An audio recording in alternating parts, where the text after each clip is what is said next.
नमस्कार, मी नेहा. आरसी नेटवर्कच्या लेटेस्ट बातमीपत्रात आपले स्वागत. अशा आहेत आजच्या हेडलाईन्स. हेडलाईन्स प्रस्तुत करता Marcus the readymade multibrand showroom. सर्वोत्तम quality, fresh stock, latest designs, reasonable rate. LRT college road, Raghuvanshi Mangal Karyalay के बाजू में, अकोला. गोवंश तस्करांसाठी पोलीस करतात आमदारांना शिवीगाळ. महायुती सरकार आल्यानंतर गोवंश तस्करी कत्तल सुरूच.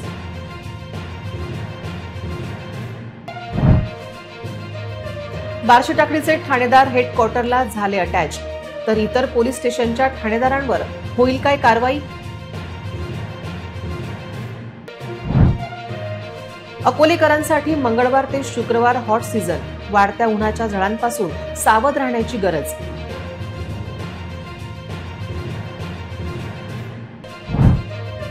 उगवा गावकऱ्यांच्या कहाणीने राज्य सरकार अचंबित. पाण्याची चोरी होऊ नये म्हणून गावकऱ्यांचा अजब फंडा. प्रवाशांच्या अडचणीचा ठरतोय अमरावतीतून विमानाचा टेक ऑफ. विमानापेक्षा आपली अंबा एक्सप्रेस बरी, प्रवाशांचा सूर. आता सविस्तर बातम्या. जिल्ह्यात अकोट पोलीस स्टेशन तर शहरात अकोट फाईल पोलीस स्टेशन आणि रामदासपेठ पोलीस स्टेशनच्या हद्दीत मोठ्या प्रमाणात गोवंश तस्करी आणि कत्तल होत आहेत. तर बार्शी टाकडी गोवंश तस्करीचा राजमार्ग आहे. ही सर्व पार्श्वभूमी पाहता ठाणेदाराने आमदाराला शिवीगाळ गेल्याची धक्कादायक माहिती समोर आली आहे. राज्यात महायुती सरकार आल्यानंतर गोवंश तस्करी आणि कत्तल रोखण्यात यंत्रणा अपयशी ठरल्याचे चित्र आहे. भाजप कार्यकर्ता वाघ असो की आमदार हरीश पिंपळे यांना गोवंश तस्करीवरून झालेली शिवीगाळ ही गोवंश तस्कर मोठ्या प्रमाणात पोलिसांना हप्ता तर देत नाही ना, यामुळे तर झाली नाही असा प्रश्न उपस्थित होत आहे. जिल्ह्यात अकोट हा गोवंश तस्करीचे मोठे केंद्र झाले असून त्याचबरोबर शहरातील अकोट फाईल पोलीस स्टेशन असो की रामदासपेठ पोलीस स्टेशन असो, या ठिकाणी गोवंश तस्करी होत असल्याची ओरड स्थानिकांची आहे. पोलिसांचे सीसीटीव्हीज रात्रीतून कसे काय बंद होतात असा प्रश्न गोवंश प्रेमींनी व्यक्त केला आहे. या क्षेत्रात काम करणाऱ्या गोवंश प्रेमींनी तर थेट गाड्यांच्या नंबरसह तक्रारी करून देखील स्थानिक पातळीवर कारवाई होत नाही. जिल्ह्यातून गुटख्यांची तस्करीचा शोध स्थानिक गुन्हे शाखेला लागत नाही. अमरावती पोलीस कारवाई करते, तर गोवंश तस्करी कत्तल शहरात होत असताना स्थानिक गुन्हे शाखा करते तरी काय, असा प्रश्न आहे. गोवंश तस्करीवरून नेमके आमदार हरीश पिंपळे यांनी काय आरोप केले ते पाहूया. बार्शी टाकडीला रात्री 11 वाजता अकोला बार्शी टाकडी पिंजर रस्त्यावर एक संशयास्पद ट्रक चालू होता. MH 19-55-33. तो ट्रक मध्ये खटखट आवाज येऊन आला. तर त्या ट्रकच्या मागे माझा कार्यकर्ता हरीश वाघ पिंपळकुटा होता. त्यांनी मनला फोन केला की भाऊ, हा ट्रक येणं खळगपूर तिकडून टाकला, नॅशनल हायवेनं न नेता. तर या ट्रकमध्ये ढोरं असल्याचा संशय आहे. मी ठाणेदाराला फोन केला. ठाणेदार बार्शी टुनकुनवार जे नशेत धूत होते, त्यांनी मला विचारलं तुम्हाला कोणी फोन केला? मी सांगितलं हरीश वाघनं. हरीश वाघले शिव्या देऊन दिल्या. हरीश वाघनं मला परत फोन केला, भाऊ शिव्या देऊन आला. मग मी त्याला फोन लावला, त्यांनी मलाही शिव्या देऊन दिल्या घाणरड्या. आज जो बार्शी टाकडीमध्ये प्रकार घडलेला आहे, जे ठाणेदार साहेब आहेत त्यांनी त्या प्रकरणाची शहानिशा करता एका चांगल्या व्यक्तिमत्व असलेले जे आमदार आहेत त्यांच्यावर जे अभद्र भाषेत बोलणी चाल केलेली आहे, हे असं योग्य नाही आहे. त्यांची जर आमदार लोकांना जर अशी वागणूक असेल तर सामान्य जनतेचे काय हाल असतील, सामान्य जनतेसोबत ते कसे वागत असतील, कसं दडपणाखाली आणत असतील. माझी शासनाला एवढीच विनंती आहे की अशा अधिकाऱ्यांवर चोख बंदोबस्तातून काहीतरी कारवाई करायला पाहिजे. आमचं हेच मत आहे किंवा सर्वसामान्यांचा प्रश्न पडलेला आहे की बा जे सरकारी अधिकारी आहेत हे सामान्य नागरिकांसोबत कसे वागत असतील, ज्या आपली किंवा आमदार गावासोबत प्रेमाने वागू नाही शकत, बोलू नाही शकत, तर ज्या सामान्य नागरिकांचं काय, हा प्रश्न आता या अकोला जिल्ह्याला पडलेला आहे. कारण की वाशिम तालुक्याचे जे ठाणेदार आहे यांनी जे आमदार गावामध्ये अभद्र भाषा जे बोललेले आहे हे निर्लज्जपणे भाषा बोललेले आहे, याचा आम्ही जाहीर निषेध करतो. सोशल मीडियावर आणि RCC न्यूज वरती माहिती मिळाली. त्या माहितीप्रमाणे बार्शी ठाणेदार हा विद्यमान आमदार आणि लोकप्रतिनिधी हरीशभाऊ पिंपळे यांच्याबद्दल अपशब्द बोलून त्यांचा अपमान केला. अशा अधिकाऱ्यावर कारवाई व्हायलाच पाहिजे आणि असे अधिकारी जे लोकप्रतिनिधींना या भाषेत जे बोलू शकतात, सामान्य माणसाचं काय, तर सामान्य व्यक्तींनी कोणाकडे जायचं? जर लोकप्रतिनिधींना हे जुमानत नसतील तर सामान्य व्यक्तीला हे कसे न्याय देणार? तर मी अशा अधिकाऱ्यांचा निषेध करतो आणि शासनाला विनंती करतो की अशा अधिकाऱ्यावर कारवाई झालीच पाहिजे, जेणेकरून सामान्य जनतेला सुद्धा बोलताना त्यांना पुढे त्यांच्याबद्दल प्रतिक्रिया देताना किंवा हे करताना त्याच्यावर कारवाई करताना त्यांना सुद्धा न्याय मिळेल आणि एक वचक त्यांच्यावर निर्माण होईल. तर मी शासनाला पुनश्च विनंती करतो की अशा अधिकाऱ्यांवर कठोर कारवाई करावी, ही विनंती करतो. गोवंश तस्करांना अकोल्यात पोलिसांचे अभय असूनच मूर्तिजापूरच्या आमदार व भाजप कार्यकर्त्याला फोनवरून शिवीगाळ केली जात असल्याची धक्कादायक माहिती मिळाली आहे. आमदार व भाजप कार्यकर्त्याला शिवीगाळ करणारे बार्शीटाकळीचे ठाणेदार यांच्यावर एसपींनी कारवाई केल्याची माहिती प्राप्त झाली आहे. अकोल्यातल्या मूर्तिजापूर मतदारसंघाचे भाजपचे आमदार हरीश पिंपळे यांना एका पोलीस अधिकाऱ्याने फोनवर शिव्या दिल्याचा प्रकार समोर आला होता. गोवंश तस्करीवरून भाजप आमदार पिंपळे यांनी थेट बार्शीटाकळी पोलीस स्टेशनचे ठाणेदार प्रकाश तुनकलवार यांना फोन केला होता. मात्र याचवेळी दोघांमध्ये शाब्दिक वाद झाला आणि थेट पोलीस अधिकाऱ्याने फोनवर शिव्या दिल्या असा आरोप भाजप आमदारांनी केला होता. तत्पूर्वी भाजप कार्यकर्त्याला शिवीगाळ केल्याची माहिती प्राप्त असून आमदार हरीश पिंपळे यांनी ही शिवीगाळची ऑडिओ क्लिप दिली आहे. हॅलो, आवाज नाही येत आहे का? गाडीवर आम्ही आवाज नेऊन राहिला. अरे कोणा गाडीवर कसा सांगून राहिला? कुठं गाडी सोडली रे? कोणा गाडी सोडली? तो आमदार चुकल्या सांगून राहिला. गाडी थांबव, गाडी थांबव ना तिथं.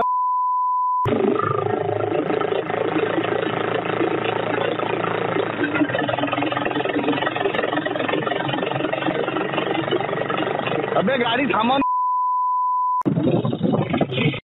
तुझे मा कुठं सोडले रे माझ्या माणसाला गाडी? हॅलो, काय सांगितलं त्या आमदारला?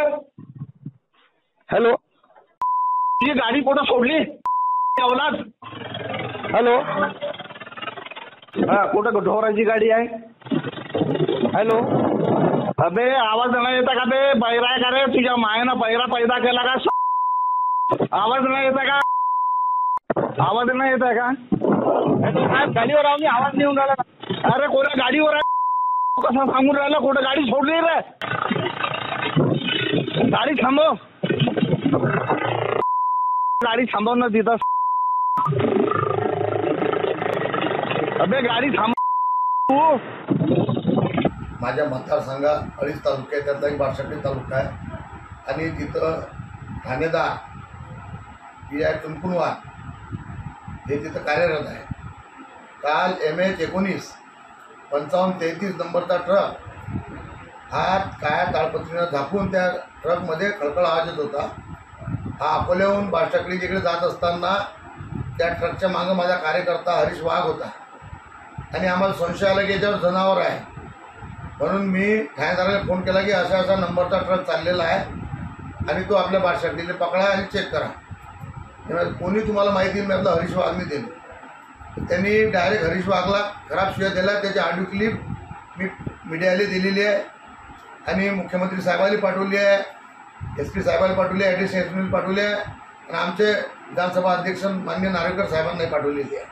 आणि नंतर मग मी हरीशनं मला फोन केला की आज शिव्या देऊन राहिला. हो, मी त्याला फोन लावला तर त्यांनी मला बी शिव्या देऊन टाकल्या.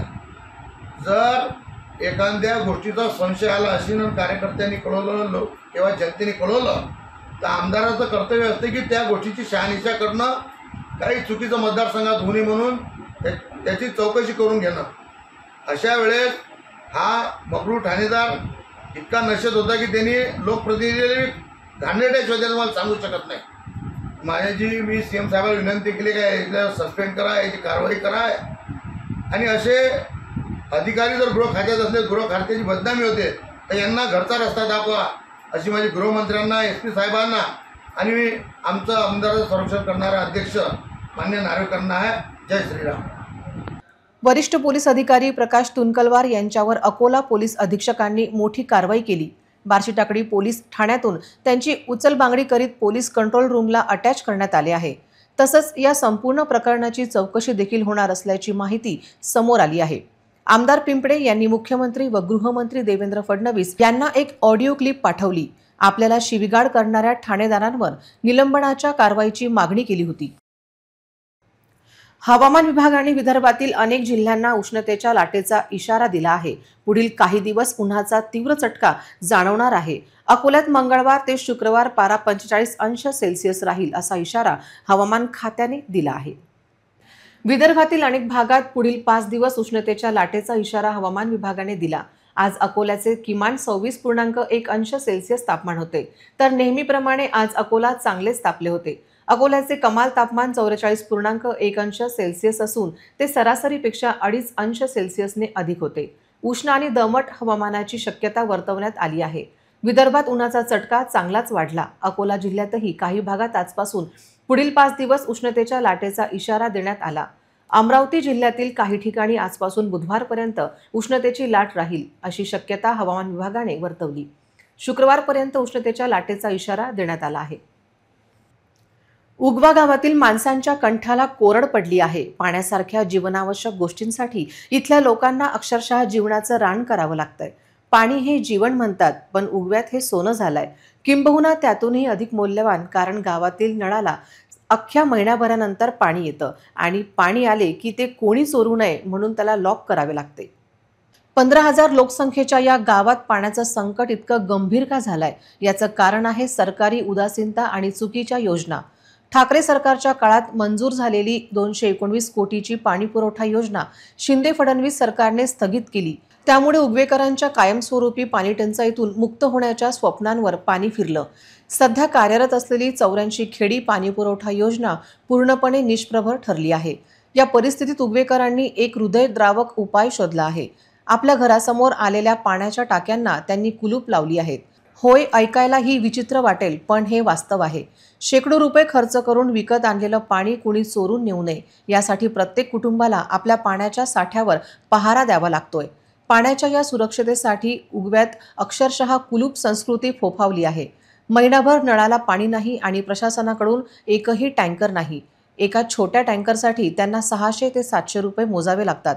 इतके पैसे खर्चून आणलेले पाणी चोरीला जाऊ नये यासाठी गावकऱ्यांनी पाण्याच्या टाक्यांना कुलूप लावण्याचा उपाय शोधला आहे।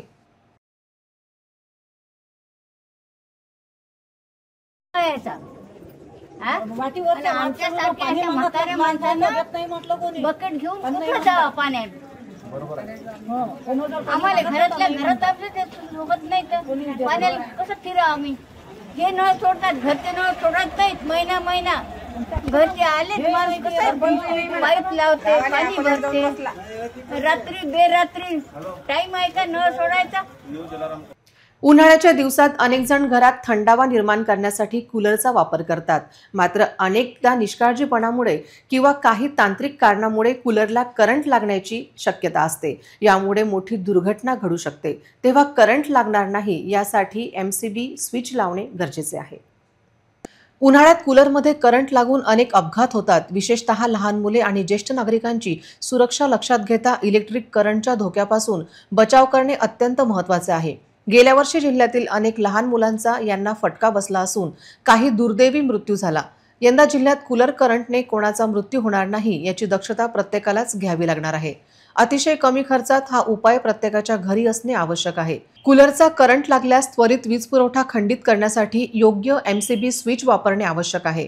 MCB स्विच हे एक सुरक्षा उपकरण आहे जे जास्त विद्युत प्रवाह आणि शॉर्ट सर्किट झाल्यास आपोआप ट्रिप होऊन वीज पुरवठा बंद करते आणि संभाव्य धोका टळते। कूलरसाठी साधारणपणे 10 अँपिअर क्षमतेचा MCB स्विच पुरेसा असतो।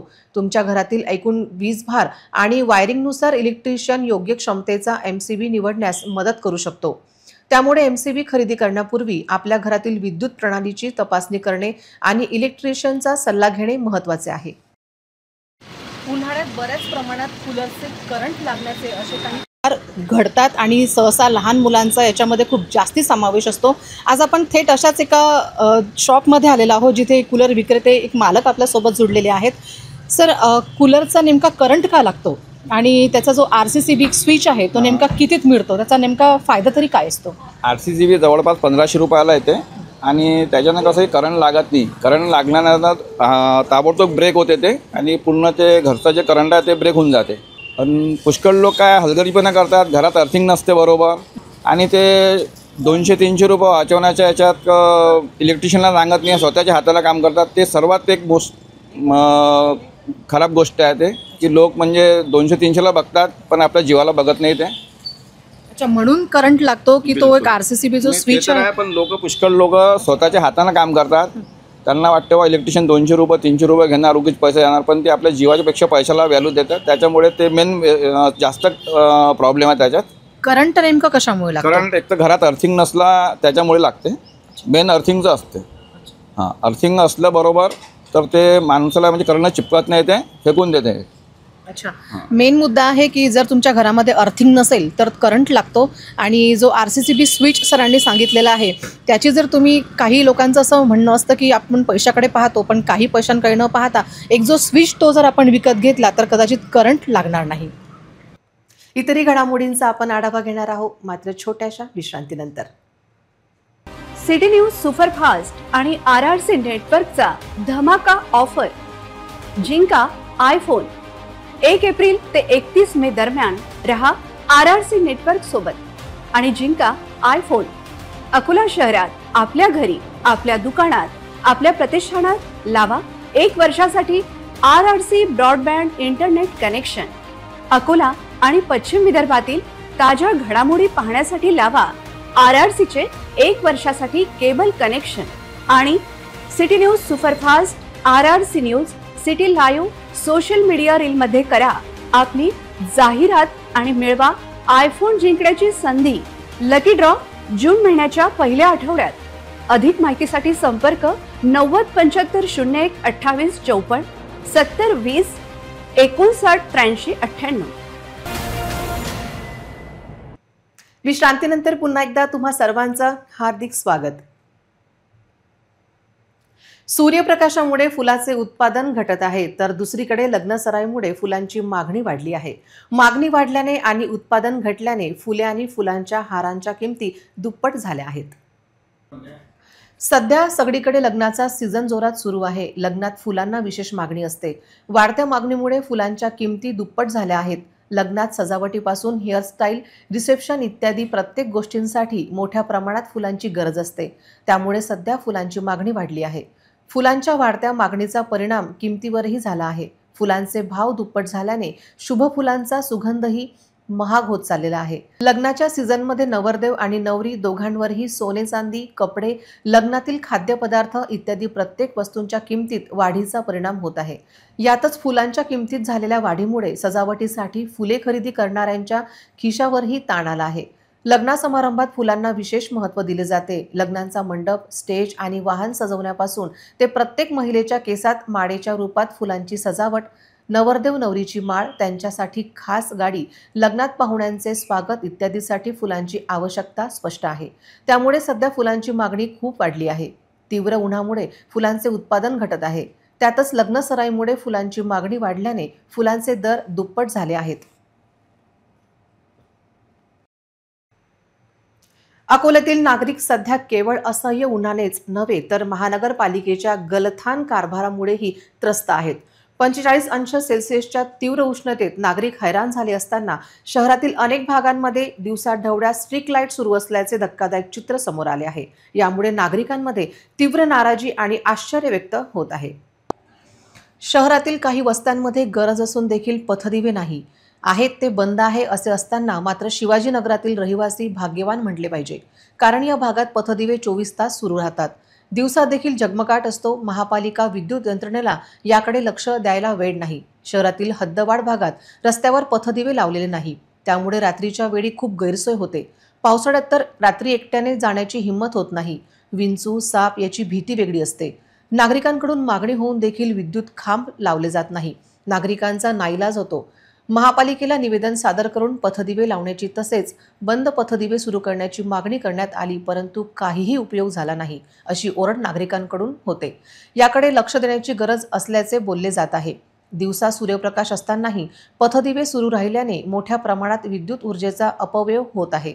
एकीकडे महाराष्ट्र राज्यावर ऊर्जा संकटाचे सावट आहे. अनेक ठिकाणी भारनियमन सुरू आहे, तर दुसरीकडे अकोला शहरात सार्वजनिक पैशातून वाया जाणारी वीज नागरिकांच्या कर भारावर थेट परिणाम करत आहे. महानगरपालिकेच्या ढिसाळ कारभारामुळे जनतेच्या पैशाचे मोठे नुकसान होत आहे. शहरातून वाहणाऱ्या मोरणा नदीत मोठ्या प्रमाणात जलकुंभी वाढली होती, त्यामुळे डासांचा प्रादुर्भावही वाढला होता. याची दखल घेत मनपाच्या वतीने मोरणा नदी स्वच्छता अभियान सुरू करण्यात आले आहे. आतापर्यंत 2 किलोमीटरपर्यंत मोरणा नदीतील जलकुंभी हटवण्यात आली आहे. मागील वर्षी लाखो रुपये खर्चून मोरणा नदी स्वच्छ करण्यात आली होती. त्यानंतर याची स्वच्छता करण्याची जबाबदारी स्वच्छता निरीक्षकांवर सोपवण्यात आली होती, परंतु दुर्लक्ष केल्यामुळे मोरणा नदीत पुन्हा एकदा जलकुंभी दिसून येत होती. याची दखल घेत अकोला मनपा आयुक्त तथा प्रशासक डॉक्टर सुनील लहाने यांच्या आदेशानुसार आणि मनपा उपायुक्त गीता ठाकरे यांच्या मार्गदर्शनाखाली अकोला शहराच्या मध्य भागातून वाहणाऱ्या मोरणा नदीतून जलकुंभी काढण्याचे काम 13 मार्च 2025 पासून सुरू झाले आहे. आतापर्यंत 2 किलोमीटरपर्यंत नदीतील जलकुंभी काढण्याची माहिती महानगरपालिकेने दिली आहे. अकोला शहराच्या माध्यमातून वाहणाऱ्या मोरणा नदीत मोठ्या प्रमाणात जलकुंभी असल्याने शहरात डासांचा प्रादुर्भाव वाढला होता. शहरवासियांना मोठा त्रास सहन करावा लागत होता, कारण डासांचा प्रादुर्भाव वाढल्याने नागरिकांचे आरोग्यही धोक्यात आले होते. त्यामुळे सरकारी तसेच खासगी रुग्णालयामध्ये मलेरिया, डेंग्यूच्या रुग्णांच्या संख्येतही वाढ होत होती. त्यानुसार मनपा आयुक्त तथा प्रशासक डॉक्टर सुनील लहाने यांच्या आदेशानुसार आणि मनपा उपायुक्त गीता ठाकरे यांच्या मार्गदर्शनाखाली मोरणा नदीतून जलकुंभी काढण्याचे काम सुरू आहे. इतरही घडामोडींचा आपण आढावा घेणार आहोत, मात्र छोट्याशा विश्रांतीनंतर. सिटी न्यूज सुपरफास्ट आणि RRC नेटवर्कचा धमाका ऑफर. जिंका आयफोन. 1 एप्रिल ते 31 मे दरम्यान रहा RRC नेटवर्क सोबत आणि जिंका आयफोन. अकोला शहरात, आपल्या घरी, आपल्या दुकानात, आपल्या प्रतिष्ठानात लावा 1 वर्षासाठी RRC broadband internet connection. Akola आणि पश्चिम विदर्भातील ताज्या घडामोडी पाहण्यासाठी लावा RRC चे 1 वर्षासाठी केबल कनेक्शन. आणि city news superfast, RRC news, city live social media reel मध्ये करा आपली जाहिरात आणि मिळवा आयफोन जिंकण्याची संधी. लकी ड्रॉ जून महिन्याच्या पहिल्या आठवड्यात. अधिक माहितीसाठी संपर्क 90 75 01 28 54 70 20 59 83 98. विश्रांतीनंतर पुन्हा एकदा तुम्हा सर्वांचं हार्दिक स्वागत. मूर्तिजापूर शहर पोलीस स्टेशनच्या हद्दीतील मातोश्री पेट्रोल पंपावर काम करणाऱ्या एका तरुणावर पेट्रोल भरण्याच्या कारणावरून झालेल्या वादात पाईपने हल्ला करून गंभीर जखमी केल्याची घटना उजेडात आली आहे. पोलिसांनी या प्रकरणी 2 अज्ञात आरोपींविरुद्ध गुन्हा दाखल केला आहे. पेट्रोल पंपावर पेट्रोल भरण्याच्या कारणावरून झालेल्या वादात 2 अज्ञात लोकांनी एका तरुणाला लोखंडी पाईपने मारहाण केली. ही घटना मूर्तिजापूर शहरातील मातोश्री पेट्रोल पंपावर घडली. या प्रकरणी मूर्तिजापूर शहर पोलीस ठाण्यात गुन्हा दाखल करून तपास सुरू करण्यात आला आहे. दरम्यान घटनेचे सीसीटीव्ही फुटेज समोर आले आहेत. मिळालेल्या माहितीनुसार पेट्रोल भरताना झालेल्या किरकोळ वादानंतर दुचाकीवरून आलेल्या 2 लोकांनी पेट्रोल पंपावर काम करणारा सेल्समन स्वप्नील मनोहर बावणकर यांच्याशी गैरवर्तन केले. इतकेच नव्हे तर त्याला लोखंडी पाईपने मारहाण केली. घटनेची माहिती मिळताच मूर्तिजापूर शहर पोलिसांनी घटनास्थळी धाव घेऊन मारहाण करणाऱ्या 2 लोकांविरुद्ध गुन्हा दाखल करून तपास सुरू केला आहे. या घटनेचा पुढील तपास पोलीस निरीक्षक अजित यादव यांच्या मार्गदर्शनाखाली उपनिरीक्षक आशिष शिंदे करत आहेत. अमरावती विमानतळाचे उद्घाटन झाल्यानंतर विमानाने मुंबईला जाण्याचे आकर्षण एका आठवड्यात फिके पडले आहे. विमानाने मुंबईला जाणे म्हणजे एका दिवसाच्या कामासाठी हवाई प्रवासासाठी 3 दिवस लागणे. हे पाहून यापेक्षा अमरावती मुंबई ये जा करणाऱ्यांसाठी रेल्वे प्रवास चांगला आहे, अशी भावना अमरावतीतील प्रवाशांमध्ये निर्माण होत आहे. अमरावतीहून मुंबईला विमानाने प्रवास करण्यासाठी दुपारी 4:50 विमानात बसण्यासाठी प्रवाशांना घरून 1 ते 1.5 तास आधी विमानतळावर पोहोचावे लागते. यात विमानतळापर्यंत पोहोचायला लागणारे 30 मिनिटे आणखी जोडल्यास एकूण 2 तास आधी प्रवाशांना घरातून निघावे लागते. विमान सायंकाळी 6:30ला मुंबईला पोहोचल्यानंतर इच्छित स्थळी पोहोचायला रात्रीचे 8 वाजतात. तोपर्यंत सर्व शासकीय कार्यालय आणि बाजारपेठ बंद होतात. अशा परिस्थितीत एका दिवसाच्या कामासाठी मुंबईला जाणाऱ्या प्रवाशांसाठी त्या रात्रीच्या मुक्कामाचा हॉटेलला खर्च वाढत आहे आणि दुसऱ्या दिवशी परतीचा प्रवास ट्रेननेच करावा लागत आहे. कारण अमरावतीला येण्यासाठी विमानसेवा एक दिवसाच्या अंतराने आहे. मुंबईहून परतीचा हवाई प्रवास करायचा झाल्यास आणखी एका दिवसाचा हॉटेलचा खर्च वाढत आहे आणि दुसऱ्या दिवशी अमरावतीला पोहोचल्यानंतर घरी पोहोचेपर्यंत संध्याकाळ होते. म्हणजे एक दिवसाच्या कामासाठी हवाई प्रवास करताना 3 दिवस लागतात. हे पाहून यापेक्षा अमरावती मुंबई ये-जा करण्यासाठी रेल्वे प्रवास चांगला आहे अशी भावना प्रवाशांमध्ये वाढत आहे. प्रवाशांमध्ये आता विमान प्रवासाचे आकर्षण कमी झाले आहे. पुन्हा प्रवासी विमानाऐवजी रेल्वे सेवेला अधिक पसंती देत आहेत. पुन्हा एक नजर टाकूया आजच्या प्रमुख घडामोडींवर. हेडलाइन्स प्रस्तुत करता Marcus the readymade multibrand showroom. सर्वोत्तम quality, fresh stock, latest designs, reasonable rate. LRT college road, Raghuvanshi Mangal Karyalay के बाजू में, अकोला. गोवंश तस्करांसाठी पोलीस करतात आमदारांना शिवीगाळ. महायुती सरकार आल्यानंतर गोवंश तस्करी कत्तल सुरूच.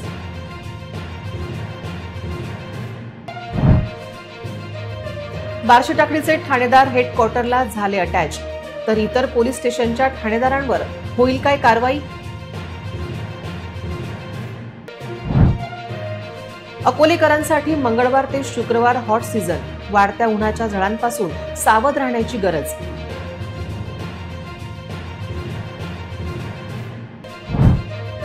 उगवा गावकऱ्यांच्या कहाणीने राज्य सरकार अचंबित. पाण्याची चोरी होऊ नये म्हणून गावकऱ्यांचा अजब फंडा. प्रवाशांच्या अडचणीचा ठरतोय अमरावतीतून विमानाचा टेक ऑफ. विमानापेक्षा आपली अंबा एक्सप्रेस बरी, प्रवाशांचा सूर. बातम्यांसाठी तुम्ही पाहत रहा RRC न्यूज. 2.25 लाख दर्शकांनी RRC डिजिटल अकोला हे YouTube चॅनल सबस्क्राईब केले आहे. तेव्हा तुम्ही कसली वाट पाहत आहात? तुम्ही पण सबस्क्राईब करा आणि बेल आयकॉन क्लिक करत RRCच्या बातम्या निरंतर पहा. पुन्हा भेटूया लेटेस्ट बातम्यांसह नवीन बातमीपत्रात. तोवर नमस्कार.